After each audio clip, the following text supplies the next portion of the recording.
Welcome to Learn with Lucy. In this video, we will detail discuss about Bohr's second postulate. Bore first postulate में बोला गया था कि electron एक stationery state में nucleus के चारों ओर रोटेट करता है और इलेक्ट्रॉन कोई भी एनर्जी रेडिएट नहीं करता है. ठीक है. Bore second postulate states that the electron revolve around the nucleus in a fixed orbit. तो न्यूक्लियस के चारों ओर एक फिक्स्ड ऑर्बिट में इलेक्ट्रॉन रिवॉल्व करता है and that the angular momentum of the electron is quantized. और इलेक्ट्रॉन जबकि एक न्यूक्लियस के चारों ओर जबकि मूवमेंट करता है, रोटेट करता है, इसके वजह से उसका एक एंगुलर मोमेंटम होता है जो कि क्वांटाइज्ड होता है. तो angular momentum that means the angular momentum of the electron is an integral multiple of h/2π. तो एंगुलर मोमेंटम जो है वो h/2π का इंटीग्रल मल्टीपल है, n into h/2π, where h is the Planck's constant. h क्या है ना, Planck's constant है और इसका वैल्यू 6.626 इंटू 10⁻⁻34 जूल सेकेंड है. जब कोई एक ऑब्जेक्ट सर्कुलर पाथ में रोटेट करता है, रोटेट करता है तो उसका एंगुलर मोमेंटम आता है. तो एंगुलर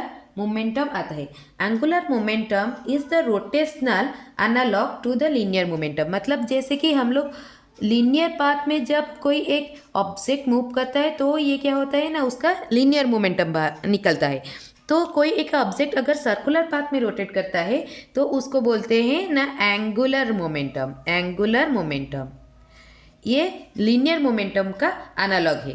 ठीक है, जो कि एक सर्कुलर पाथ में जब रोटेट करता है. तो जब एक ऑब्जेक्ट सर्कुलर पाथ में रोटेट करता है, इस डायरेक्शन में रोटेट कर रहा है, तो उसका एंगुलर मोमेंटम कैसे निकलेगा ना, R that is the radius into linear momentum. ठीक है, तो आर इंटू लीनियर मोमेंटम कितना आ जाएगा, mass into velocity. Linear momentum जो होता है p equals to mass into velocity होता है. तो एंगुलर मोमेंटम हमारा कितना आ गया, angular momentum is equals to mvr. m is the mass, v is the velocity and r is the radius of the circular path.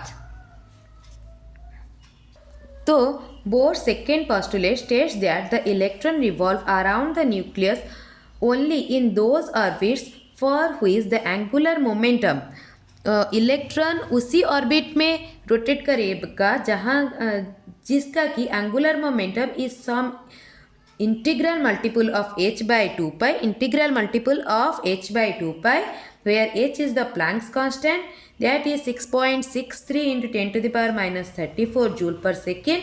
Thus, the angular momentum of orbiting electron. तो angular momentum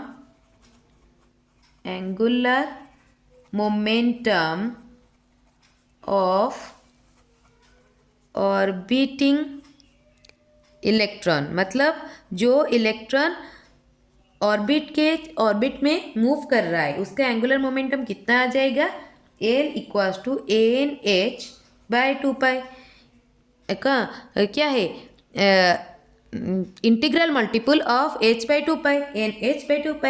and angular momentum of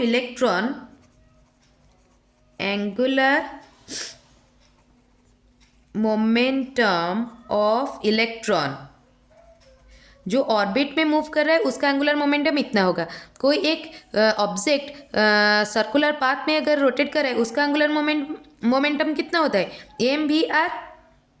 तो angular momentum of electron कितना होगा, mvr. तो अगर कोई एक electron particular orbit में rotate कर रहा है तो ये और ये क्या हो जाएगा, दोनों सेम हो जाएगा. फॉर एनी परमिटेड और स्टेशनरी ऑर्बिट.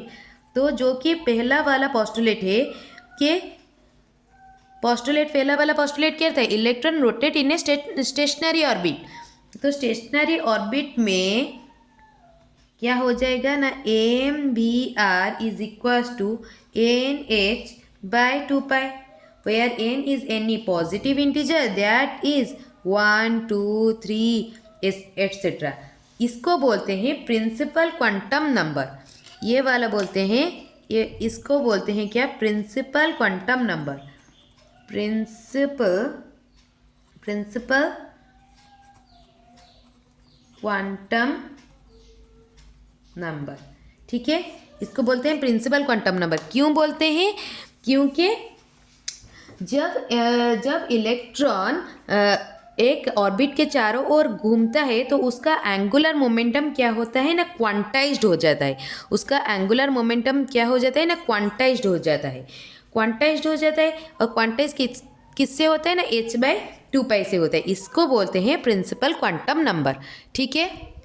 अगर मेरा एक्सप्लेनेशन आपको समझ में आया, please like, share and subscribe my channel and share it more to the class 12 students so that they will also be beneficial from this video, and thank you so much for watching this video.